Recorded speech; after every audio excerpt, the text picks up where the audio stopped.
Oh, banger.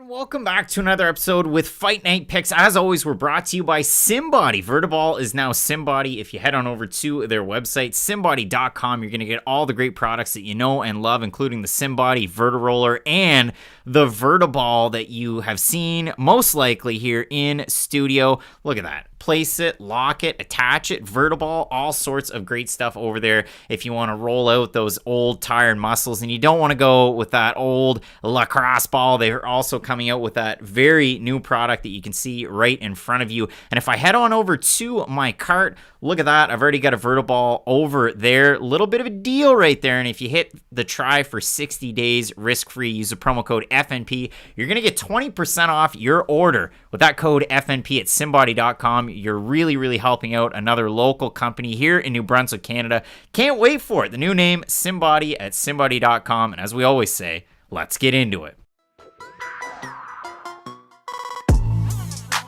A last look at the big card. Be sure to head into the chat and have your say. Let's get into it and join in Fight Night Picks Kicks.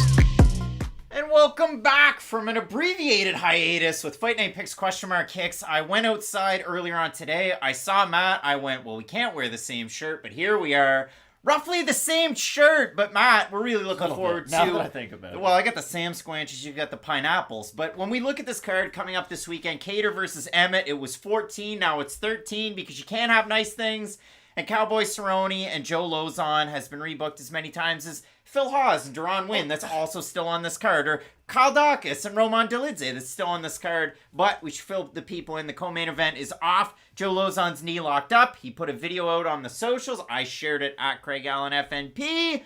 But a lot of people are probably like, what? This is news. Okay, I kind of look at this fight like having a dog that's not going to be around for that much longer, and you might have young kids, and you say, hey, the dog went to a farm and we don't see the dog anymore. That's kind of what we should do with both these athletes. I don't need to see these two guys fight just so we can have some weird, retirement ceremony.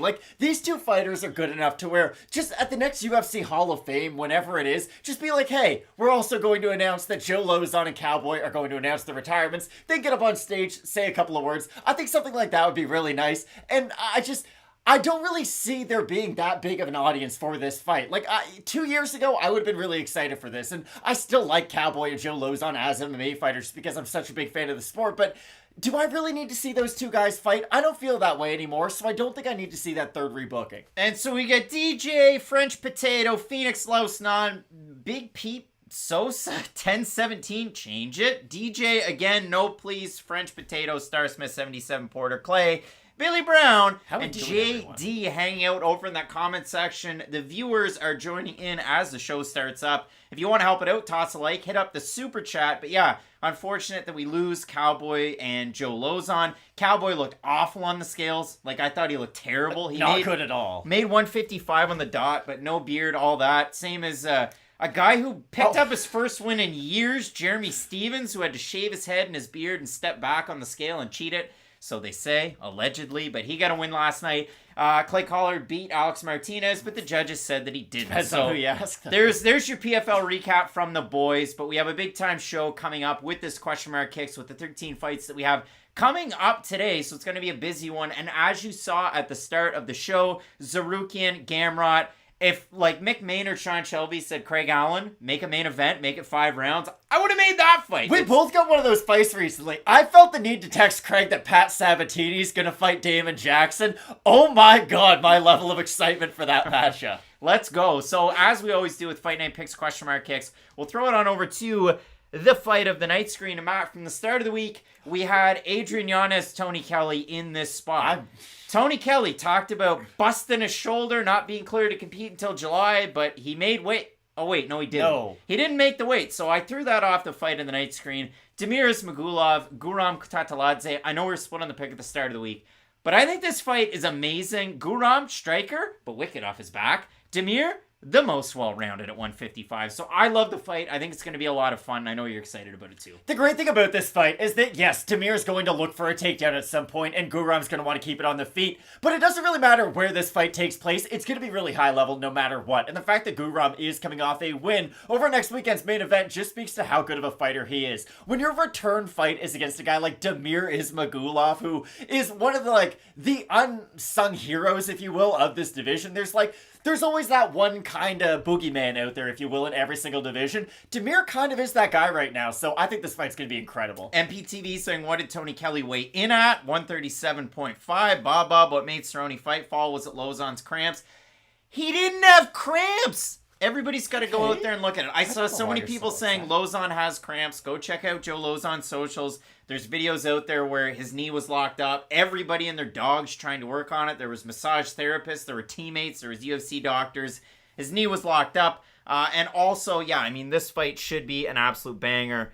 But hey, that friggin' main event. Oh my God. Calvin Kattar, New England Cartel. Well, Lozon's up, but Kattar's still there. He's taking on Josh Emmett, who looked good on the scale, 145.5 roughly. But you love these two guys. You know that Emmett's got the power, Kattar's got the volume, accumulation of damage, death by 1,000 cuts. I think this is a very good fight, and stylistically two different strikers, but they should Julian Lane this fight. This fight to me is kind of like when you get really excited in the NBA or in the NHL for like a second round matchup. You know what I mean? You're like, wow, the Celtics are playing the Bucks in the second round. Like, that's finals level quality. That's kind of what this fight is, because you understand both these guys are probably going to need one more win after this fight, I'd say, for a title shot. Maybe you can make an argument that a win over Emmett or Kattar is enough to get a title shot, but I still think the winner probably needs one more. I still think these guys on their best day could compete with the likes of Yair Rodriguez, Max Holloway, Alexander Volkanovski, Brian Ortega. Like, those seem to be the top four of the division who always seem to be talked about in title fights. And I really do think that the winner of this fight should be spoken about in the same breath with those guys, because this is going to be an incredible fight. And if the UFC loves anything,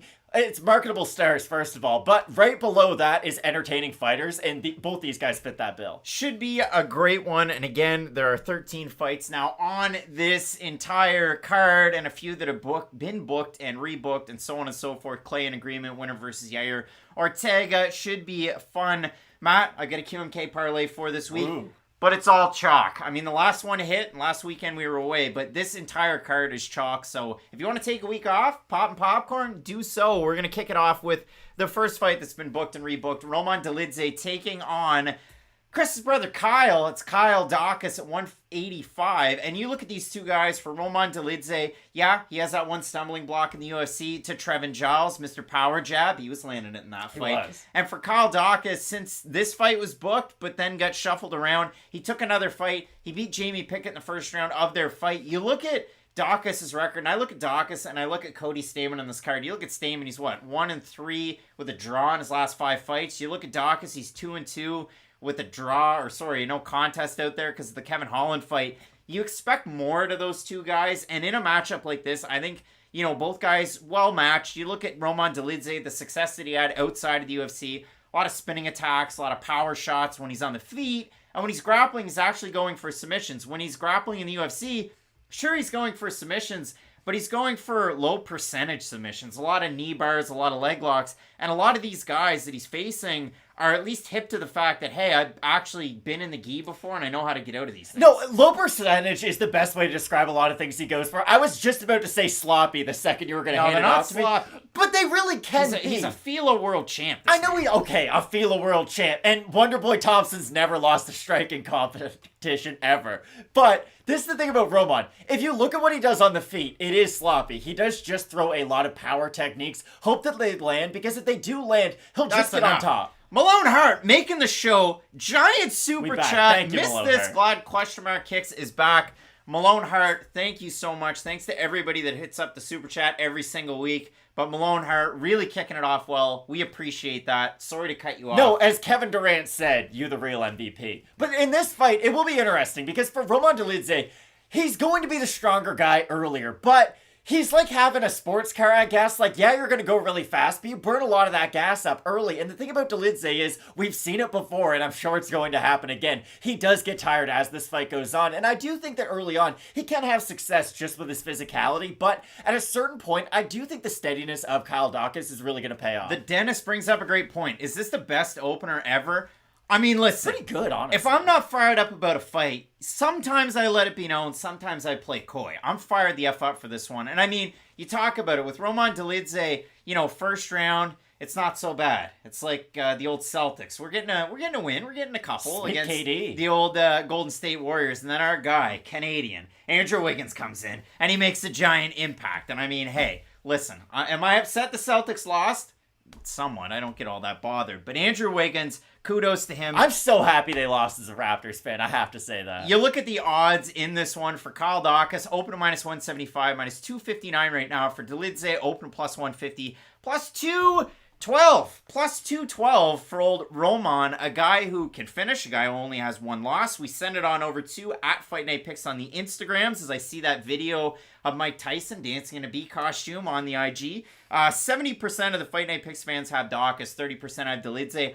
I have Daukaus, but again, the weird thing about it is for Daukaus, and I heard it in one of his interviews that he actually did on this channel, because he was supposed to take on, who was it? I'm going to have to go back to it. But regardless, he's talking about striking against smaller guys, and it's one of those things that he hadn't done a whole heck of a lot of. You're taking on a guy like Roman Dolidze, you train with some smaller guys. I think his striking should work out in a fight like this, but it's always dangerous against a guy like Dolidze. Without a doubt. I just think the real X factor for both guys in this fight is going to be their cardio, and I heavily favor Kyle Daukaus in that department. So it should be a fun fight, like you guys were saying. This is one of the better openers we've had in a very long time, because like Craig was saying earlier on, both these guys did have fairly high ceilings at one point, so it is kind of surprising to see them opening the curtain for this card. Tony Kukoc reference. You don't hear that every single day. Matt, our next fight, Phil Hawes, Deron Winn. The fight's been booked, and rebooked again, and now we get it. And 5'6", 185, sweet baby Deron Winn. He's in here. He's gonna fight. The last time he fought, it was against Antonio Hoyo. We all have a friend built like Deron Winn. I'd say so.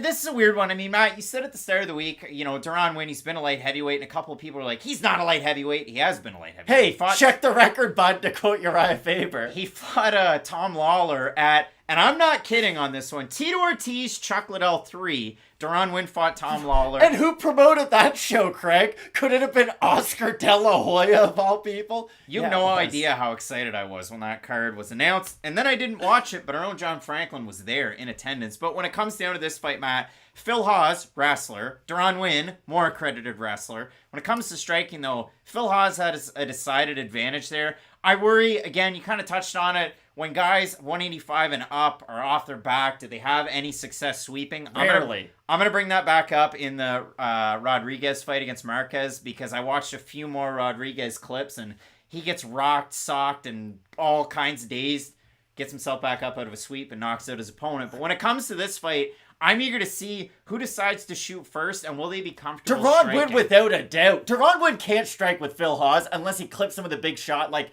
when Phil Hawes has his eyes closed, I guess. Because the thing is, Phil Hawes, if you just look at his talent, he's an incredibly talented fighter. He has great wrestling offensively, he has good wrestling defensively. His cardio is a little iffy, if we're all being honest, but he does throw a lot of power shots, so hey, it's forgivable to get tired at the end of a third round fight. But against a guy like Deron Winn, I do think Winn does have a bit of a wrestling advantage. I do think if he gets in on single leg takedowns, he's really good at chaining those together. Again, he's someone who's trained quite closely with Daniel Cormier throughout his career, and that was the thing about Deron Winn. He did kind of get that half promotional push. You know, we sort of talk about those fighters who, they stand out a little bit more than your average unranked fighter. I would say Winn, through his first couple of fights, really up until that Gerald Meerschaert loss, had sort of that half promotion behind him. He was in the Emil Mech category, if you will, because he did have that push. Daniel Cormier would always talk, oh, this guy's a monster in the gym. You've never seen him before. Hey, he could get down to 170, which is never going to happen, ever. I do think that, again, these are two guys who were looked at as having very high ceilings when they were first entered into the UFC, and maybe the winner of this could go on a run, although I'm not completely sold, but I do think that unless Phil Hawes gets clipped by a big shot early, or just wrestles himself into exhaustion, perhaps, I do like him in this fight. Neither guy have great cardio. Phil Hawes' cardio is not that great. He'll wrestle himself into exhaustion. Deron Winn will chain takedowns, but if he doesn't get them, tire himself out. His striking's a little more clunky than Phil Hawes. but we haven't seen Deron win all that often and all that recently in the UFC. I see a lot of people out there kind of making it known that they have Deron win. I see it over there in the comments section. Mo Diddley saying, I think Deron win will gonna land some bombs in close, but he doesn't really strike like that. That's the problem that I have in this matchup. So at Fight Night Picks, 86% of the fans have Phil Hawes to get the win. He is a decent favorite in this one. Derek of Rivia, I see you out there in Lausnon as well, kind of talking about the Khabib connection.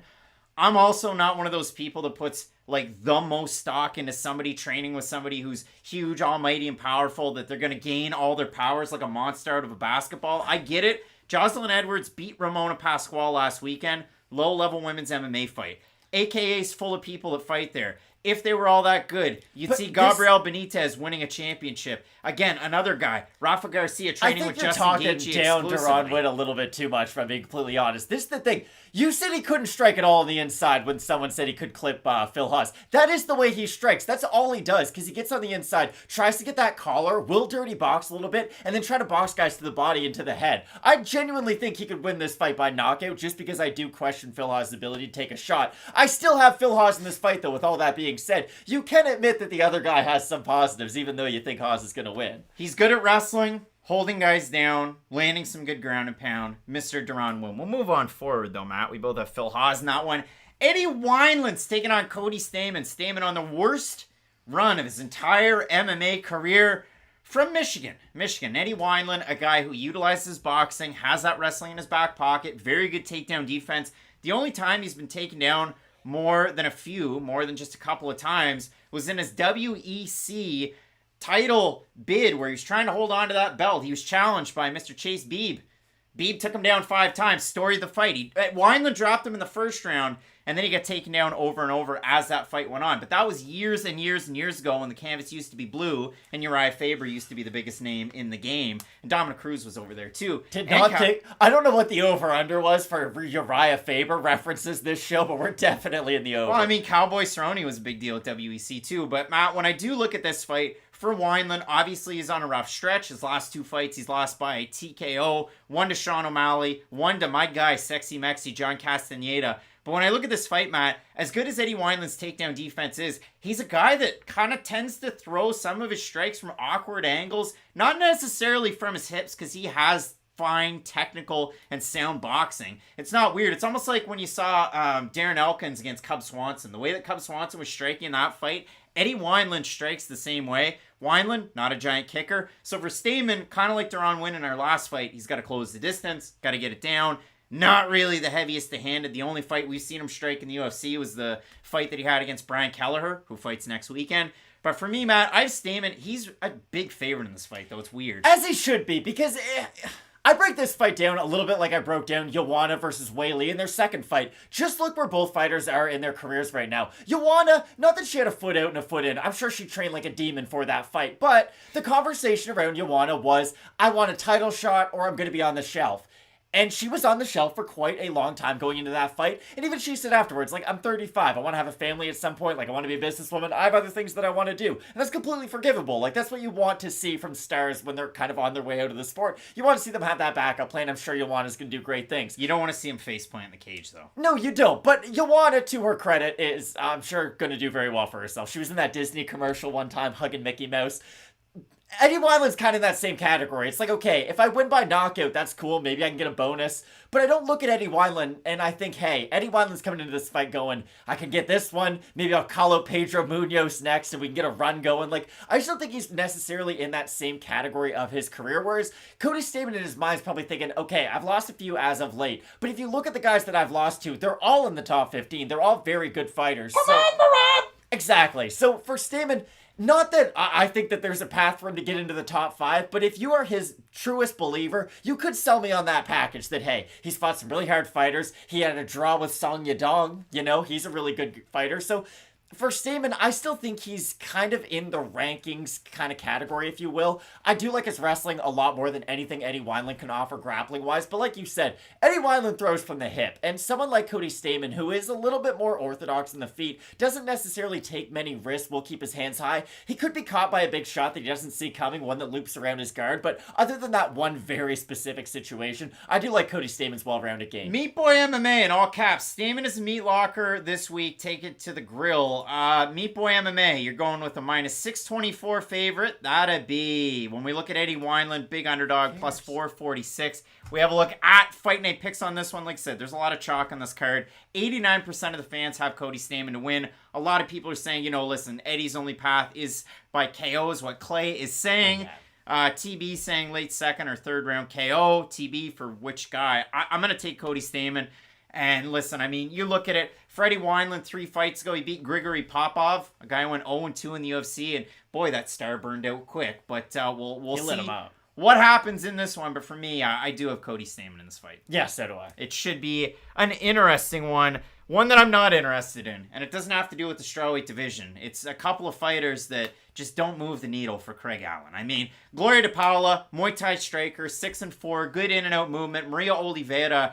I was being nice before her last fight against Tabitha Ricci, where I was surprised that she was in the UFC. Her feet do be in cement. And then she lost that fight and didn't look very good whatsoever, and now she's taking on Gloria de Paula. So I saw an article out there by Guilherme Cruz with MMA Fighting. I don't know if you saw it. That, like, this was the fighter that Anita found. So that's kind of cool down in Brazil. But for me, I just don't understand it. I mean, both these fighters stylistically pair up very well. Obviously, more experience goes to Maria Oliveira, but then you look at the record, and she's fought a lot of fighters with less than 3 or 4 pro fights combined. Oliveira's win to get into the UFC was against a debuting fighter that looked like she got up off the couch to take the fight. And I'm dead serious. Go watch the fight. They're in a gym with nobody there. She lands a knee in the clinch and drops her opponent, and that's it. So she's taking on Gloria de Paula. I don't love this fight, and if somebody's going to put their hard-earned cash on this one, you're the silliest goose. And if you're going to come back and tee in the comments section for better or worse, you're also a silly goose cut from the same cloth. I have Gloria de Paula in this fight. Much tougher record coming into the UFC. I've seen her beat Pauline Machias on Dana White's Contender Series, a very good and accredited wrestler. She was able to get out of bad positions in that one. I did see her get finished by Cheyenne Vlismas her last time out. Or second to last time out, rather, because she beat Belbizia last time. Not the fight I thought we'd be talking about her on this card, but okay. No, I think that Belbizia is better than Oliveira by a little bit. So for me, again, I like de Paula in this fight. If Oliveira won, knock my socks off. I'm a sockless man. I would also be very surprised if Oliveira won. I don't really consider her to be at the UFC level, if we're being honest. And I don't expect Gloria de Paula to go on some crazy run after this fight either if she gets a win. 6-4. I know, you'd be surprised, wouldn't you? And that's the thing about strawweight. I think strawweight's by far the best division. Like, if you look at the top 15, there's some genuinely amazing fighters scattered throughout the rankings, and they match up very well stylistically. I know Jessica Andrade is going to move back up to 125. She's Weird, kinda, right? I love it, honestly. It's a good fight, She's the weird. number 1 contender in 2 divisions. Like, whatever belt gets open first, just throw her in. She can compete with both of them. I'm a big fan of it, if I'm being honest. It reminds me of when Anderson Silva would just move up to 205, beat the brakes off someone there, and move back down. I like it a lot. And I love the matchup, too. Manaf Figueroa versus Jessica Andrade. Sign me up 10 times out of 10. I like Gloria de Paula in this fight. I do think she's more technical. I do think she will be able to get in and out. I do agree with you on that. The only thing that I do worry about in this fight is, and I can't believe I'm mentioning this, when Cindy Dandois fought Alexis Davis, Cindy Dandois does a lot of that just arm flailing, and when you are the taller, longer fighter who's just flailing their arms out, it's just hard to hit them, you know? You don't really want to engage because they are very awkward. I could see it maybe being a situation like that, but I do think at a certain point, Gloria de Paula will be able to find an entry off of those, and she should be able to win the fight. Craig Hart, say what you feel. We've got Eagle Eye over there in the comment section. Bob, and Chris as well. What's up? Favorite 2 Allens, and a lot of people talking about JP Bays. He actually has a fight next weekend, so hopefully not against Montel Jack. Those graphics are in, they're done, and they're good, and we're looking forward to that one. That should come out tomorrow, because again, I'm gone all of next week. So Matt, we move forward into our next fight. We have Ricardo Ramos taking on the Colombian warrior, Danny Chavez. Danny Chavez, Matt, at Fight Night picks for this fight. 81% going with Ramos to get the win over Danny Chavez. Danny Chavez mainly known as a striker, but a guy that'll mix in his wrestling. Ramos, same deal, but if you do look at it for the camp of Ramos, looks like from Instagram and all accounts, he's been in Brazil. Looks like maybe he had a daughter, I'm assuming. That's what it looked like. Congrats. So, making moves and starting grooves in Brazil, but good for Ramos, working that striking. And when it comes to a fight like this, I expect two well-rounded guys to go at it. I like the power of Ramos. I like the speed of Ramos, the unorthodox attacks that he has. Danny Chavez, technical, and I love his leg kicks. It's a big part of his game, and you like to see it, especially in his fight against downtown TJ Brown, another guy who fights next weekend against Shayilan Nordambeka. What's the record? I don't know. But when it comes down to this one, Matt, should be a fun fight. Chad, the UFC dad, saying, why do I see an upset in this one? I don't know. There very well could be, because the thing about Chavez is, if he is able to land that leg kick, you're in hell for 15 minutes, and there's no other way to describe it, because unless you're able to consistently take him down or get into such a range that he can't throw that kick, he's just going to go back to the well over and over and over again. And I do worry a little bit about Ramos on the back foot, maybe taking some of those kicks, but at the end of the day, I do think Ramos will be able to time one of those, maybe get a takedown, or time one of those, land a straight shot, because the thing for Ramos is, and I can't believe I'm about to say this, he's like 30% of Charles Oliveira, you know? He's the blueprint. You haven't really started developing anything. You haven't invested any money into the project, really, but you can see where it's going to go. Ramos has submissions. He does have very good striking. He does have surprising pop on his shots, and I'm glad you bring that up, because he is a powerful striker. You don't necessarily look at him and think, wow, this guy is a heavy-handed individual, but he can put his strikes together in a really good fashion that makes them seem a lot more heavy-handed than he probably really is. I just like Ramos across the board in this fight. And the other thing, too, is I think he can get up off his back or fight off his back a lot better than Danny Chavez can do. So I think that's going to be the key to this fight. But this should be an incredible fight for as long as it lasts. Andrew Bonifaz throwing the old FMP curveball out there in the comments section, screwing everybody up, saying injured rib alert. So you know what's going on when Andrew throws that out there. Angel Alonso with the most crass or just hardcore comment of the week. Brought Danny Chavez will sleep that chicken head. Wow. Yikes. But Matt, when I do look at this one and you have a look at Mo Diddley, I like Ramos minus 300. Seems a bit weird. Both these guys are Brazilian Jiu-Jitsu black belts, and I talked about it at the start of the week. For Danny Chavez, he got a hit from Daniel Valverde, like an accredited Jiu-Jitsu player and judo player as well. So a really fun fight. Majority of fans have Ramos. I have Ramos as well. But Danny Chavez, again, is one of those underdogs on this card that I kind of have marked off, like, minus 300 Ramos. Yes, he's younger, so on and so forth. But I do like Ramos in this one. We're in agreement on the pick. Yeah, I like Ramos. All right, we move on. I just have no idea where his ceiling is. That's the last thing. Like, he could be a top 5 guy one day, or he could lose 3 fights in a row by knockout. Like, I genuinely have no idea. It's Scott B. I'll just go back to the graphic for a second. He lost to Kai Kamaka. Yeah. And I thought Kai Kamaka was better than he made out in the UFC. I thought he looked good against Tony Kelley. I thought he looked good against Danny Chavez. It was just like, you weren't really beating the names that you should be beating, and it's time to develop. And he's been doing the damn thing over with Bellator, just like Danny Sabatello. But Matt, Court McGee's taking on Jeremiah Wells, and this is a fight where the odds have shifted throughout the week. We had a commenter out there saying, you guys should talk more about stats, this and that, so I get upset with it, threw a tweet out there and said, hey, Jeremiah Wells has 20% striking defense. If somebody said that to me, I go, well, that's really bad. That's in 2 fights. One against Warley Alves, where Alves landed 15 of 17 total strikes and Wells knocked him out. And Blood Diamond landed 1 of 3 total shots. And then he got taken down because Jeremiah Wells he hit like the Tesla autopilot into the side of the cage. And then he got taken down. So, I mean, again, Jeremiah Wells, finishing guys, good wrestler, well-rounded, little wild on the feet. We'll have to see if and how he's able to conserve his gas tank in a fight against Court McGee. But for Court McGee, a guy that won the Ultimate Fighter back years and years ago, again, wins over Robert Whittaker, a win over Brad Tavares on his record, and lately some really nice wins. He dropped Ramiz Brahimaj early in their last fight, that being his last fight as well. So I do like this fight, Matt. I think it's very, very close. The line is close. The favorite has shifted. And I know we were split on the picks at the start of the week. Yeah, I think Court McGee's going to go on a 3-fight winning streak. I feel like I'm at like an AA meeting saying that. Like that, it feels good to get off my chest, to be honest, but I really do think it's going to be the truth. I just don't know if Wells can get him out of there early, because a lot of fighters have fought Court McGee thinking, hey, he's an old man. He's probably past his prime, you know. To put it into golf terms, he's not even like in the back 9. He's putting on the 18th. He can see his car from here.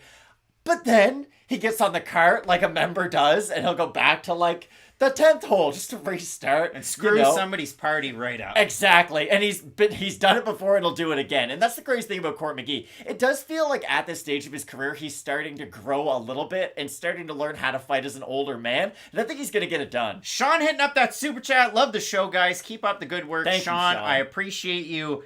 Yeah, I mean, Court McGee, like, it's weird, right? It's weird. Like, I can think back, UFC Moncton, he beats Alex Garcia, and it's like, what the hell are we doing with Court McGee? He was old then. He's still old now. For Jeremiah Wells, late bloomer into the UFC, he's been like a hardcore type of fighter out there. Like Nate Jennerman that was over with PFL last night. Like some of these guys that you always see in the regional scene, and you want to see them in the big show. We have a look at the odds here. Again, people are kind of throwing it out there. Wells, McGee, what do I do? Or what am I thinking? Wells open minus 175. Got up as high as a plus 100. It's a pick'em fight actually right now. So the odds have shifted from like 2 hours ago when I looked at them. For Court McGee, open plus 150. Could have had him minus 125, minus 103, minus 110. So depends on those sites. Josh is saying Wells is 9-1 in decisions, but the only thing I'll caution there, Josh, is the fact that 9-1 against decent actual competition, because he was CS champion, was CFFC Not champion. the Crusher, though. But not the Crusher. 63% of the fans have Jeremiah Wells at Fight Night Picks to 37% McGee, which is a surprise to me. I still have Jeremiah Wells. Court McGee's only been finished once, and that was by Santiago Ponzinibbio. So is Wells Ponzinibbio? Last time I checked, no, he's not. He's not nearly as tall, and he doesn't strike nearly the same. I like Wells in this fight, but again, yeah, I agree with you. Court McGee winning a decision, would I be surprised? No. Is the sky blue? Does the grass grow? Exactly. I think Court's going to get a hard-fought 15-minute unanimous decision. And then everybody can go home satisfied? I don't know. I'll be so happy if that happens. Jasmine Jasudavicius taking on Natalia Silva. And I saw Clint McLean over there, Diehard MMA Pod, really liking Natalia Silva in this one. I saw a few people out there really pro Silva in the comment section. Better path to a finish, I'd say, is probably Natalia Silva, most likely by submission. But for me, I mean, Jasudavicius, the more active fighter, of course. Silva has been out for just over 2 years. She broke her ulna last year. She was supposed to take on Victoria Leonardo. So level competition, they're trying to match Silva up. Not necessarily the best, and that's not a big slight at Jasmine Jasudavicius, just due to the fact that she's early on in her UFC career. She has less than 10 pro MMA fights. Nice little AMI career there for Jasudavicius. The only loss as a pro to Elise Reed. You can make the case, strawweight champ over with CFFC for the belt in that fight. But when it comes down to this one, Silva's been out for a very long time. I know she talks about the old Taekwondo in the background. She talks about her jiu-jitsu. She trains at a good gym. There's lots of positives out there. But with Silva, I just haven't seen it. And of her fights that I've seen on the regional scene, poor level of competition to her last fight for the Jungle Fights title. But apart from that, like, she gets hit. She keeps her head on the center line. She doesn't move her body or her head. She just moves her legs. She does that well. She switches stances a lot. But I've seen her drop by much lesser fighters, albeit years ago, so I expect she's improved. But Matt, this fight's a bit of a dumpster fire when it comes to trying to make a pick, so what do you think? You really set it up in a good way. I do like Jasmine Jasudavicius for her well-roundedness in this fight, because I do think it's going to be key. If she is landing strikes early in this fight, switch it up. I do worry about her a little bit if she does just try to do one thing over and over and over again, because like you said, these are two lower-level fighters, and this is sort of one of the cream rise to the top fight. I will be interested to see. It'd almost be nice if we could make this prediction 3 fights in the future. I know that's impossible to do, but you know what I mean? They're fighting like a Montana De La Rosa then. I was going to say something. I was going to be like, they're fighting on LFA prelims. But I just, again, this isn't the highest level fight out there. I like Jasmine. I rarely pick Canadians, so maybe that's going to come back and bite me. But again, I like her in this fight. Yeah, we're not big on picking our fellow Canadians. But again, Jasudavicius open to minus 250. Minus 242. Do you really like Jasmine that much? No. Silva plus 197. And if we have a look at Fight Night Picks for the votes on this one, 76% have Jasudavicius. She has a wrestling background to fall back on. Of course, competing in that until 2016, 2017, when her amateur MMA career started to kind of take off. But yeah, I mean, I look at this one. Jasudavicius, a little bit more steady on the feet. She beat Kay Hansen. I saw some inappropriate Kay Hansen stuff on Reddit this week. Yikes. But when I do look at this one, Matt, Jasudavicius, good opportunity. Monaco remodeling. ATL checking in. This card could totally be a pay-per-view. Sucks that Cerrone Lozon didn't work out again. It does. Maybe they'll rebook it. Hopefully Lozon's knee's okay too, because that's all you can hope for. But both of us going with Jasmine, Jasudavicius. Matt, Tony Kelley's taking on Adrian Yanez. Monaco remodeling. Is John Collins going to get traded? Star next to Tony Kelley on the weigh-ins because he weighed in at 137.5. No, please, I'm down bad. It popped up on Reddit. There was the little blur on it. I clicked and I went, oh no. You're the one who said it, not anybody else. We better get out of there. But Tony Kelley missed weight, talked about a shoulder injury and, rotator cuff, torn labrum, whatever it might be. I'm pretty sure it's a torn rotator cuff, allegedly. We'll throw those out there. But Matt, when we do look at this one, for Kelley, no injury, makes weight. I think he's a tough fight for Adrian Yanez. Injury, misses weight, still a tough test, but why would they even let him fight? Like, if he said he wasn't cleared until July, and he's fighting in June, and he missed weight. But here's the thing. He must be if he's fighting. That's all I'm saying. Like, there's no way he is not medically cleared and competing this weekend. You know why I know that? The UFC has medicals they do the week of the fight. And you know what those medicals are for? To make sure that they are cleared by the athletic commission to compete. So I don't get this whole hold up, and I don't get why you would question his ability to fight today. I threw it out there on Twitter this week. I was doing a deep dive on the New England MMA scene, and Matt Denning, 2 weeks ago, broke his finger and lost by broken finger in an MMA fight. I don't care about an example. That's not what we're talking about right now. A week later, he was in a boxing fight that he lost. That's fine. I dislocated my finger sliding into second base once. It happens. You can pop it back in. You're good. It happens. For Tony Kelley, if he was that hurt, he would not be able to compete this weekend. And he had brought up that injury in his previous fight, and he looked fine before the Randy Costa fight, looked fine in that fight. So I really only bring it down to the weight miss. That's the only thing I'm concerned about.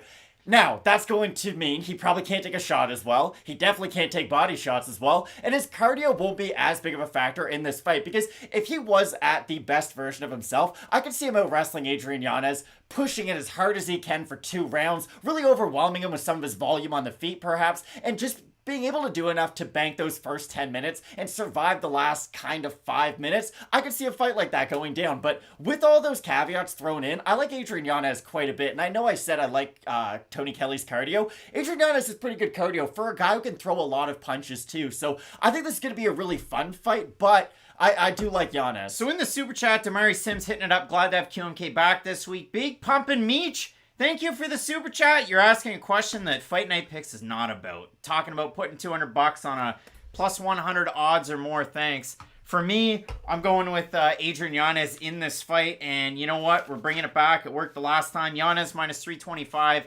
One leg of the QMK parlay in this one. I don't like the Tony Kelley weight miss. We touched on it when he fought Randy Costa, who just had a fight booked. I saw that before we started. But for Tony Kelley, usually a guy that pumps out the jab, but without that lead shoulder, he wasn't pumping out the jab against Costa. He was throwing a lot of kicks, switching stances, and throwing more power shots to get inside and break up the range of Costa. Yanez doesn't strike like Costa because Costa likes to throw the kicks. Yanez likes to throw the boxing. Obviously, Kelley knows this one.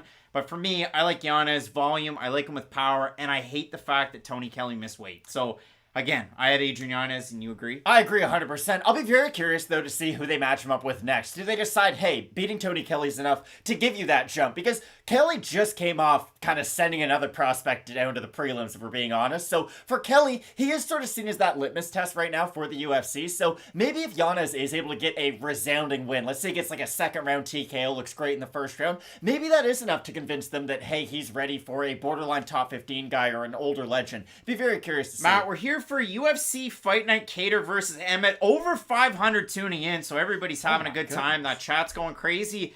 Not even over 100 likes. It takes 2 seconds. It would be much appreciated, and it does help out the channel. Now we'll move on, Matt, to our next fight. We have Julian Marquez and Gregory Rodriguez, a guy who can get it done in many, many different ways. But for Rodriguez, his background is judo and jiu-jitsu, but he likes to swing leather and just leave his head right there and just rock 'em, sock 'em robots. And for Julian Marquez, he will swing. I mean, in his last fight, if you went back and watched it, he kind of like... pick your fighter, Manoff Fiorot with her sidekick, or Caitlin Chukagian. Julian Marquez, just stuff that you don't normally see at middleweight, but he likes to close the distance, get things to the mat, ground and pound on point, jiu-jitsu on point. I'm thinking day late, dollar short against Gregory Rodriguez, but I could be wrong in this one. I like Rodriguez for a lot of individual aspects of his MMA game, because if you just break it down, he does have very good boxing. I know there's some defensive lapses, don't get me wrong, because you're right. He's very upright when he boxes, and it is kind of a good thing because it allows him to keep his hands up, which he is good at, but he is one of these fighters. I don't know, we need like a fighter to name when we do list this category. He just comes from the Justin Gaethje school of defense, I guess. Gaethje's gotten a little bit better at moving his head, but for Rodriguez, it's, I hold my hands up. If you hit my hands, that's really cool. If you hit my head, I'll just try to deal with that. There's not a lot of difference to it. It's not like he has an evolving defense as the fight goes on. It just stays the same. The thing is, though, what he does well, I think, is more than enough to get over kind of the Julian Marquez hump, because even Sam Alvey was able to hit Julian Marquez quite a bit in their fight, and that's been sort of the reoccurring theme throughout Julian Marquez's career. He gets hit. He does take damage. Deron Stewart had him badly hurt in their fight before before Marquez was able to win by submission, but Marquez is kind of known for just being that grinding style. At a certain point, if your cardio is in question, if you have any breakability in you mentally, he will find it and he will exploit it. And that's kind of what I like about Julian Marquez. I don't think he's ever going to get into the top 15, but I don't ever think he's an easy fight for anybody. He will get hit. He's definitely not the most skilled guy out there, but we're going to learn something about his opponent every time he steps in there with them. I do like Gregory Rodriguez, but I do worry about what version of him we're going to get in the third round, because let's say Marquez is able to stand up to some of those power shots early, and this is a grueling fight. There's a lot of clinch work. I could see Rodriguez maybe getting sloppy enough to even get taken down. Not submitted. I'm not saying that. I'm just saying he could get controlled, and that's when bad things start to happen. We saw it a couple weeks ago with Glover versus Yuri.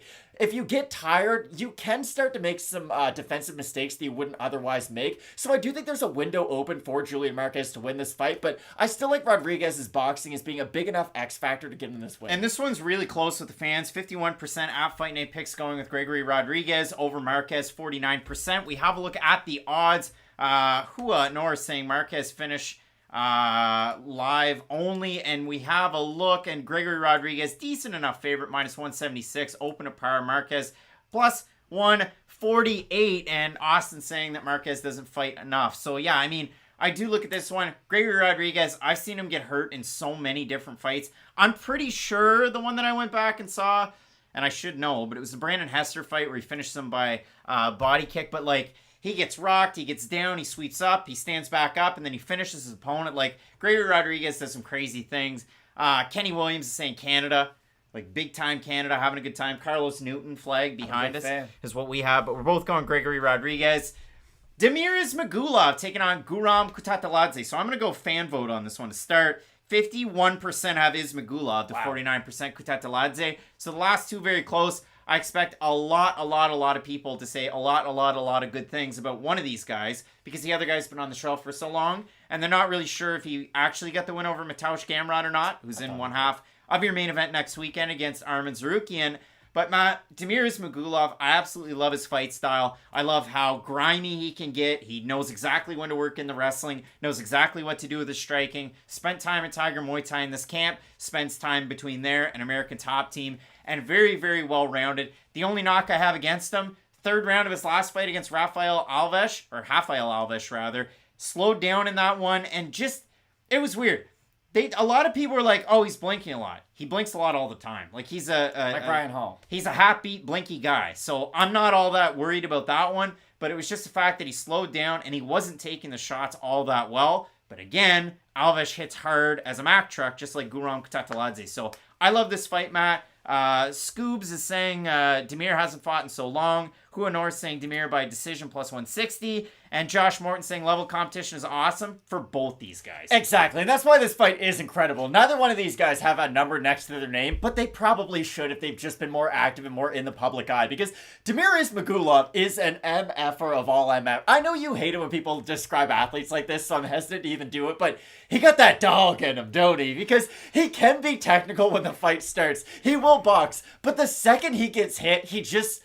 I'll sort of see Ren just go for it. And I really appreciate that as an MMA fan, because once he does get into a rhythm, when he can mix in his striking with his wrestling, it is a well-oiled machine, and he is damaging his opponents to no end. It's almost like getting the best version of everything Brennan Allen can offer. And I know that's not the greatest comparison just because of how Allen's looked as of late, but striking on the feet, decent. Their grappling sort of has a similar style, although Ismagulov is much more dominant in that aspect. It's just, when things look good, they look great for Ismagulov. Now, I do worry about him in this fight if he isn't able to get that takedown consistently, because Guram is such an athletic guy, and that's why I do have Ismagulov in this fight, because for Guram, he has been hurt. He does rely on his athleticism. It has been a little while. I do think he's going to need that round and a half to really find himself in this fight, and I don't think you can take that much time to really get your feet under you when you're fighting someone of Ismagulov's level, and that's why I do like Damir in this fight. Let's say Guram was able to fight after that Gamrot fight, and he had 6 fights, let's say. Maybe he'd go 5-1, maybe he'd go 4-2.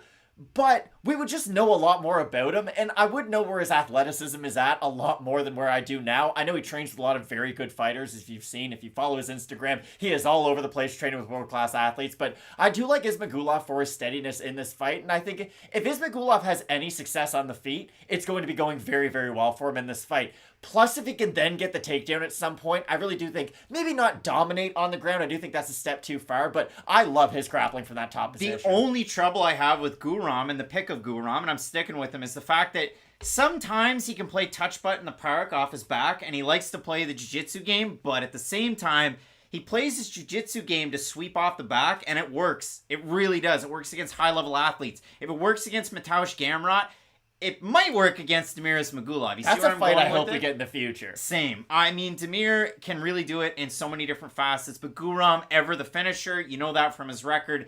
He is that ultimate gamer, and when you look at his striking, so crisp, so polished. Obviously, I worry about the knee injury. Obviously, I worry about the rib injury that he had earlier on, but he's been training throughout this, PI, Extreme Couture, all over the world, with guys like Ilia Topuria, with Khamzat Chimaev as well.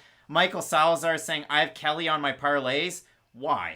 Why would you do that? But Matt, I do love this fight. Again, we're split on the pick. The fans, 51% Ismagulov, 49%. Close. With Guram Kattar, the favorite was Damir at the start of the week. He is a -1 as best fight odds there. -177. Guram +147. So we're very, very close. Kenny saying, what is the odds? Fight goes the distance. I'll bring it up. I don't know if Damir hasn't lost in 18 straight fights. They've all been wins. Fight doesn't go decision. +155. Fight goes decision -200. You've just always got something to talk about at a party, you know? Like, hey, you know that guy. He hasn't lost in 18 straight. Yeah, I mean, you know me. I'm fun at parties. Talking about No, it's just like, for Damir, that's such a that's a wild thing to say in the world of MMA, where we don't value records nearly as much as boxing does, and that's why I like MMA so much. You can lose, get better from your loss, and then learn from it, whereas in boxing, you're kind of cast to the side. For Damir to still have the record that he does at this stage of his career has been incredible, and that's why this fight is so important, because Guram is a tough guy to beat. I used to always get the MP3 player, or the phone, and I'd put Limelight by Rush on. It would kill the mood, but I'd be into it. So Matt, Joaquin Buckley's taking on Albert Duraev. Either Joaquin Buckley knocks out Albert Duraev, or Albert Duraev grinds out Joaquin Buckley. I don't see a world where we end up with anything different, albeit I thought that Joaquin Buckley and Abdulrazak Al-Hassan would have ended in a finish, and that one ended in a split decision. So what do I know? I think this is going to be a fun fight. I'm looking forward to it. Albert Duraev is a guy that I always rated very highly in my mind as a former ACB welterweight and middleweight champ. The guy looked halfway drained at middleweight on the scales yesterday, so take that for what it's worth.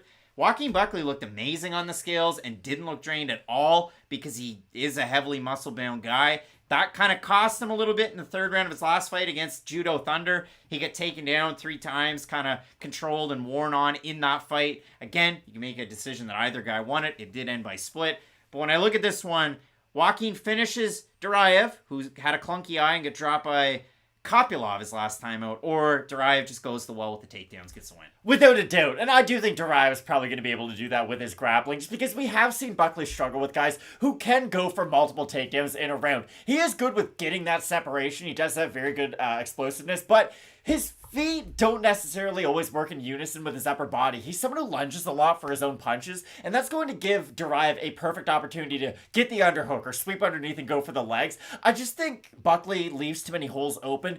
Honestly, with his striking and with his grappling, I just think he's one of these fighters who, when the big shots land, yes, they look great. We've all seen his highlight reel. It is insane. But when they don't land, they do leave kind of a lack of foundational MMA skills, if we're being completely honest. And that's why I do like Duraev in this matchup. Of course, he could get knocked out in the first round. I've made many a prediction where the fighter who I thought better technically ends up getting absolutely destroyed, but I do think Duraev should be able to win this one. Evan's saying Duraev should win, but he doesn't fight very smart considering his skill set. I don't know. I mean, I don't know if I totally agree with you there, but we'll have a look at the odds to try and give us a little bit of a say. Albert Duraev, pretty big favorite. Open to -160, -225. We have a look at Buckley, +184. We're going to have a look at the votes at Fight Night Picks, Matt, and the fans, 57, 56, I guess, percent, because it changed. Have Buckley to get the win. So the fans are going with the underdog, the most viral fighter in UFC history. We're going with Albert Duraev in this one. Again, it's a close one. I speak for you in that case. Not the sexy pick. It's not. No, it isn't. I mean, I see it. Steven saying the grapplers usually prevail, and usually I go with grapplers. But yeah, I mean, Duraev taking on Kopylov. He got rocked. I was so surprised he even had to fight on Dana White's Contender Series after the layoff. You'd think that's a layup for a signee, but it's a good one. And I mean, I think the next fight for either one of these guys, you're starting to get rankings adjacent, so that's fun. But for me, I'm going to go with Duraev. But if Buckley wins by first round knockout, would I be surprised? Not necessarily. And especially, like you said, to open this, Duraev kind of probably had a bad weight cut. I think that's fair to say. Didn't look great on the scales, if we're all being honest. So maybe you do think Buckley can land that big shot. Maybe you think Duraev's susceptible to it. But I still think he's the more well-rounded mixed martial artist, and that's why I have him. We've got to dig a grave for Duraev. Well, maybe in like years down the road, but not today, Matt. Tim Means is taking on Kevin Holland. And Kevin Holland on the scale looked good. He was cracking jokes. Really good. He had a hype man. Had chains. He looked good. He looks skinny as hell. Like, this guy is a skinny 170er, and he was skinny at 185, and I get it. I mean, he's 6'3", and you're 170 pounds on the scale. You're going to be skinny, but yeah, Jack be nimble, Jack be quick. He's got to get a win over Tim Means. Candlestick. I think he can do it quick. And I don't know about that. I do really like Tim Means. I mean, love his fight style. You talked about it You earlier. get off my train. I'm the conductor over here. I hate it when people say it, but the guy's got that dog in him. And I said I hate it when people say it. I haven't heard you say that in years until I said it 5 minutes ago. But Tim Means is one of those guys. Everybody knows it. I mean, the elbows in tight, the plum clinch, it's a signature of his. You love his striking attacks. When it gets down to the mat, is he lost? No, not necessarily. So I think this is going to be a fun fight. Got guillotined by Matt Brown. Neither one of these guys, though, are ground specialists, so we should get a fun fight. And in lieu of Cerrone and Lozon up near the top, I love that this fight's up there. I agree with everything you said, but I think Kevin Holland's going to submit Tim Means, even though he's not a ground specialist. I think he's pretty good with jiu-jitsu, honestly. Like, Kevin Holland's defensive liabilities on the mat have been largely overrated, I would say. I don't think he's that bad of a grappler if you look at it. He got out-grappled by Derek Brunson, one of the all-time wrestlers in the middleweight division, and Marvin Vettori, a guy who looks like he's 2.0 of Derek Brunson. Like, I don't know why people think Kevin Holland can't grapple with guys. He got out-grappled a little bit by Brennan Allen, but like Brennan Allen, again, with his jiu-jitsu, is a very, very talented fighter. We just haven't really seen that side of him as of late. I really do think Kevin Holland can offer guys a lot of different questions on the mat, and I think he's going to be a better grappler than a lot of guys at 172, be it with his size and with his overall activity. I do like his activity with his jiu-jitsu on the mat. Now, against Tim Means, I think on the inside with his fighting, this is something we've talked about, where reach isn't a positive or a benefit. It's just a stat. That's all it is. For some fighters, it's good if they understand how to use it. Like Neil Magny in the co-main event next weekend, if it works out for him against Shavkat. I had $1 billion, I'd be a billionaire. But we don't live in that world. There's a lot of ifs in the fighting world. So for most guys, reach is just a thing. And for Kevin Holland, he is great at that long distance. We saw him use that to great effect against Joaquin Buckley. And I know Buckley, that was his first fight in the UFC, but that's always the example I go back to because Holland slides out of range, hits him with that clean shot, and it is absolutely over at that point. Which is wild because he is a very thin guy, but he has pretty good power in his hands. It is very surprising to see the damage he can put on guys when he is able to land clean shots. I think Means can have a couple good minutes early on in this fight, but I just don't think anything he can do offensively will be all that sustainable against Kevin Holland. And unless Tim Means has become a way better wrestler than I ever thought he would be, I don't think he's going to have any grappling edge over Kevin Holland. And I saw a lot of people this week say, oh, Kevin Holland got taken down by Alex Oliveira.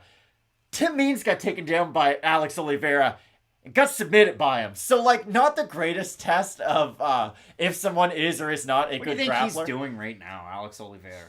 Planting seeds. That's all I'm going to say. I think Kevin Holland's going to get the win, though. I think he's the better fighter. He's much more in his prime. Double fisting Coronas. Just having a good time. I'm glad you said Coronas. Let's get to the next fight. I feel uncomfortable. We're having a look at Kevin Holland. He's a minus 312 favorite. You look at Tim Means, plus 247. I actually had one last week. I never have them. 92% of the fans going with Kevin Holland to get the win. So, Matt, I did see Mo Diddley saying that you wanted to get on the Tim Means hype train or the Tim Means train. That left the station in 2013, and it's been going ever since. So you can hop on it if you want. I think it's going to be a fun There's so many fight. seats, you have no idea. It is an empty train right now. It's like the time that Matt went up to the dining cart and asked for an orange pop. Yeah, because I'm Canadian. The guy said, "You're looking for soda. You mean soda." And he wasn't nice about and it. He like I just was directed me right to there. the right. No, he wasn't cool about it. Matt, Calvin Kattar's taking on Josh Emmett.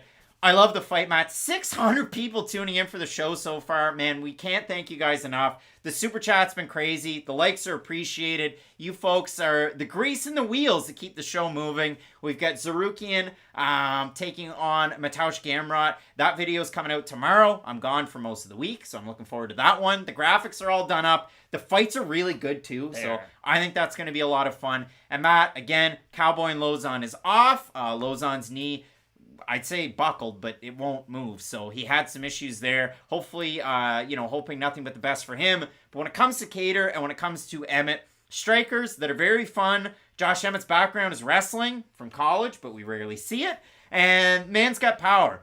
I've got Calvin Kattar as the second leg of the QMK parlay. So I've got him and I've got Adrian Yanez. It's all chalk. Added up together, it was minus 117. So yikes, popping popcorn, I guess, or maybe just a bag of popcorn. But when it comes to this fight, I love Kattar's ability to look fresh as these fights go on. I absolutely love his volume. Josh Emmett has a touch of death, though. Michael Johnson found that out, among other people. Shane Burgos found it out as his brain started to shut down and he went across the cage.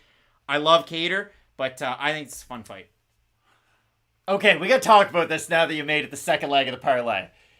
I'm really worried about Calvin Kattar in this fight, and this is why. I don't think enough people, myself included, put enough stock into the fact that you know who Josh Emmett's primary sparring partner and training partner has been for this fight? And they fight like a shadow of Calvin Kattar for the most part. Andre Feely. Shane Burgos. Shane Burgos has been training with Josh Emmett this whole entire training camp. That is a huge, huge deal that no one's talked about because I know Shane Burgos has lost to both of these guys. You know what else is pretty important, though? Than what I just said. He fights almost in an exact mirror of Calvin Kattar. Like, their styles, neither guy throws kicks. Both throw an inside leg kick with their left leg, though. And they'll go to the body every now and then with it, but it's not like you have to worry about high kicks. Both guys will mix in their offensive wrestling a little bit, but not really, I would say, to the same levels about. And Burgos is a better grappler, I'd say. He actually has submission wins at the UFC level over Kurt Holloway, but still, that's a good win at the time. So I just think that is a massive deal that I haven't really talked about yet, and that I do think is very important because, again, if you're training with somebody who is almost a carbon copy of your opponent that you're about to get into the cage for, if you've been training hard, if you've had the perfect training camp, there's nothing you shouldn't be ready for by the time you get in there against Calvin Kattar. And I know Emmett has struggled in the past with some guys who are volume boxing heavy. Like you said, Michael Johnson was able to bank rounds against him. Burgos was able to bank rounds against him. It was just the power that ended up shining through for Emmett. I think this shift and now him training with a volume-oriented boxer who should be able to give him, a few looks that he definitely didn't have in the past. I think that'll be a very interesting fact for Josh Emmett. And let's say he is able to beat Calvin Kattar. Let's say he looks good this weekend. Maybe Josh Emmett is ready for, the Brian Ortegas, the Max Holloways of the world, because everybody at the top of this division right now does seem to have sort of that volume boxing in their game. Yair can do it. Brian Ortega can do it. Volkanovski and Holloway, of course, can do it. So if Josh Emmett can now solve that part of his game, I really think he's going to be an interesting question for the other top featherweights to solve. But I do still have Calvin Kattar. I just think this is one of the most dangerous fights he could take at this stage of his career because he's just coming off of turning away a prospect. Normally, if you kind of do that favor for the UFC, they'll give you something back. I think this is a very difficult fight for Calvin Kattar stylistically because where he's going to have the most success is also where the fight's most dangerous. Yeah, I mean, in his last fight against Chikadze, he crowded the distance, didn't give it to Giga, was able to piece him up and looked amazing in that fight. And if you crowd Josh Emmett, you're crowding a wild animal, and the guy's just going to throw down. And Emmett's one of those guys that when he's behind that black line, he can still get it done. Now, he's not like a GSP. He's not going to throw, or Michel Pereira. He's not going to throw a Superman punch off the cage. But I do like Kattar in this spot. 75% of the fans at Fight Night Picks going with Kattar. Again, Josh Emmett's out there. He's lurking. He could get the finish. He is a plus 193 underdog. Kattar minus 235. So like I said, a lot of chalk out there, but it should be pretty good, Matt. 194 likes. I mean, Bongani is over there just trying to do it, saying 5 more. Just trying to get up to 200. I wanted 300. That'd be just about half of his, but apparently I'm asking for too much. So we'll go back down through the card. Phoenix said that the UFC was changing the order of the fights, so I'll have to check on that as we go back through it just to make sure. But I'll go with what we have because we can't switch them. But we have Roman Dolidze, Kyle Daukaus. Matt, touch on this one for a second, and I'll check the UFC. I think Kyle Daukaus is the steadier fighter in this matchup, but the thing is, both these guys stylistically match up very well. They can both grapple, they can both strike. I just think Roman's a little bit sloppier and a little bit wilder with some of his techniques, and I do think that does tend to make him tire as the fight goes on, to where Kyle Daukaus a little bit cleaner. He doesn't have to exert as much energy or use his explosiveness as much to get into his techniques. So that's why I like Kyle Daukaus in this fight. Haven't really seen the switches. I haven't seen them yet. So Phoenix, I don't know. But we'll move into the next one. Hawes versus Deron. Winn. And again, both of us going Kyle Daukaus. In this one, Philadelphia Phil Hawes, the Dirty Mustard Tiger. I also like Phil Hawes. I worry about his chin, though, but that's probably Every never going single to change. fight. Yeah, he could fight any... Like, if Kevin Holland ever decided to move back up to 185, like, that'd be a real bad matchup for Phil Hawes. I worry about his durability. Okay, so Phoenix, clarifying, prelims start a little bit differently. Okay, so that's good, and switches are on the official UFC website. Eddie Wineland taking on Cody Stamann. Cody Stamann looking to be a Spartan. There's a Spartan next weekend, Matt. Doesn't fight like a guy whose nickname is Spartan. No, it's because he's from Sparta, Michigan. But if you do look at it for Cody Stamann, Christos Yagos is going to look to carry that torch next weekend. He's not going to win that fight. But I like Cody Stamann in this one. So do I. It's a weird fight, and hopefully Eddie Wineland just looks like a good version of himself. Maybe can defend a couple takedowns, maybe look good on the feet, but I do think Cody Stamann's looking to maul him, and I do think his wrestling's going to be extremely dominant in this fight. All right, moving to the next one. Gloria de Paula over Maria Oliveira. I don't think we need to spend a ton of time. I have Gloria. All right, the next one. Ricardo Ramos over Danny Chavez. But a very close fight that's really lined towards Ramos. I think Danny Chavez has a good opportunity in this one. Especially if those leg kicks get going early. Like, if he starts chopping down Ricardo, it'll be over quick. I do have Ramos, though. All right, next one. You've got McGee and Wells. I've got Wells. You've got McGee. Darn right I do. It'll go out Till I die. One of two ways. Jasmine Jasudavicius, Natalia Silva, Jasudavicius. Canadian. Jasudavicius, Yanez, Kelley, Yanez, first leg of the QMK parlay. I like Yanez in this fight. Hopefully he looks good enough to warrant a ranked opponent or maybe an older legend kind of on their way out. I think he's deserving of a really big spot coming up. So hopefully if he's able to get the win over Tony Kelley, who is in no means an easy opponent, he should be able to get a big opportunity. Phoenix, I'm looking at the UFC's website. Still the same. Julian Marquez, Gregory Rodriguez. Going with Gregory, but he gets dropped and hurt in like every fight. He does. And Julian Marquez is just tough. That's like built for tough. That's what Julian Marquez is. So he could make it a tough fight. It should be an interesting fight. It's going to be a good fight. He should change his nickname to like Dearborn, Michigan. Exactly. Yeah, that'd be good. Make it way too real. But I do like Gregory Rodriguez in this. Change it to like Oshawa, Ontario. Ford tough. Matt, Demir is... TN gets it. Damir Ismagulov is taking on Guram Kutateladze. And if you try and say those two names 10 times fast, tough. I struggled once. So I like Guram. I'm like going outside of the way that I normally pick fights. I think a lot of people have realized that. They've thrown that out there in the comment section about this one in particular. But I like the finishing abilities, and that's much easier said than done against a guy like Damir Ismagulov, who I've been on the train of for a very long time. But I have Guram in this one. Clay Thompson took 2 years up the sport he's really good at, came back, and he's still not the same, and it's been 6 months where he's been playing. I worry about Guram just coming back and looking like the old Guram. I do think it's going to take him a little bit of time to adjust to a guy like Damir Ismagulov, who is one of the best fighters in this division. I know he doesn't have that ranking, he doesn't have the fans that a lot of these other guys do, but if you just talk about the sport, and if you just talk about their skills, which is what we're supposed to be doing, Damir is with the best of the division.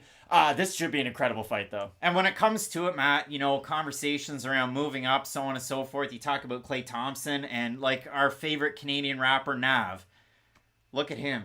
He's like a champion. Trying to fight TMZ reporters for not knowing who he is. I didn't see that. Matt, Joaquin Buckley taking on Albert Duraev Nav. He doesn't get enough love. I have Albert Duraev, but again, Joaquin Buckley, early knockout, second round knockout. It's definitely live and it's there. You're darn right, MPTV can't come off the pick and roll like he used to. And I don't think Guram will be able to defend takedowns like he used to be able to. I also have Albert Duraev, though. I just haven't been sold on Joaquin Buckley. If you like the highlight reel, that's cool and all that. But once you look past the highlight reel, it's just kind of a basic fighter who relies a lot on their athleticism early on in fights. And then they'll just sort of coast through the last part. So I do like Duraev. All right, Matt. Our last two, Timothy Means and Kevin Holland, going with Holland. Yeah. I love the Dirty Bird, guys. Like, he is one of my favorite fighters. I don't have favorite fighters, but, like, I get up for a Tim Means fight. Kevin Holland's an awful matchup for him. He's 15 years younger than him. He's in the prime of his career, whereas Tim Means has had multiple injuries and a lot of stoppage losses. None of this feels good to say, but it all leads me to say Kevin Holland's probably going to win this, and he's probably going to win by stoppage. Good old Kevin Holland in the main event. I have Calvin Kattar, 1/2 QMK parlay with Yanez. It's scary, it's chalky, and it's something. It's spicy. But Matt, this is a fight, I mean, that you have to be there. You got to gather around the TV. You got to FaceTime your grandmother and tell her that the fight's on. She'll probably fall asleep. But when it does come to this one, Matt, I think it's going to be a lot of fun. And I think our grandmother might pass on this one. This is a wicked fight night card top to bottom. I know we've put a lot of spotlight on this main event because how could you not? It's Josh Emmett versus Calvin Kattar. Even someone who only tunes in for like one or two fight nights, a quarter, I'd say. Weird way to describe that. But still, they probably know who these guys are because they have been involved in very important fights throughout their careers. And this, unlike those, is also a very important fight because the winner of this probably is going to get matched up. Maybe a title eliminator next. Like, that's how important this fight is. But I do have Calvin Kattar. Oh, it's a lot of fun. Congrats to our fellow Canadian Andrew Wiggins on winning the title. With Need a Dubs jersey. The Golden State War. Hey, there's never going to be a Dubs jersey in my closet. But when it does come down to it, Matt, we have a big time card coming up next weekend. Zarukian taking on Gamrot. There's so many fun fights on that card. Again, I went through and hooked up and looked up with the graphics for that one. But Matt, is there any fight that really kind of stands out to you that's on that card that people can't miss? Obviously, the main event's pretty darn good. The main event is really fun because we've been talking about these two guys for so long at this point, and it's just nice seeing unknown fighters finally getting some shine just because, they deserve it. The fight I'm most excited for, and you had kind of mentioned it earlier on, Thiago Moises versus Christos Giagos is a fun fight because those guys do have similar fighting styles, but we know what their strengths are and we know what their weaknesses are, and I do think that stylistically they match up very well with each other. And for me, I mean, Chris Curtis, Adolfo Vieira at 185 pounds, absolute banger. Chris Curtis knocking guys out in the UFC. You talk about guys that should be ranked, like he knocked out Brendan Allen, and on short notice he knocked out Phil Hawes, and now he's taking on Vieira, a guy who's swung the pendulum back in his way. He's been back to his winning ways after that fluffy loss. So I think it's going to be a lot of fun. Shavkat Neil Magny's a lot of fun. There's so many good fights on that one. Bad fight for Neil Magny. We will catch you tomorrow with that. So enjoy the fights today. Thanks everybody who's tuned in. Toss a like. Malone Hart Super Chat still popped up in the top chat. So we do appreciate that one. And listen, keep it locked in with Fight Night Picks. And as we always say, let's get into it. What a show.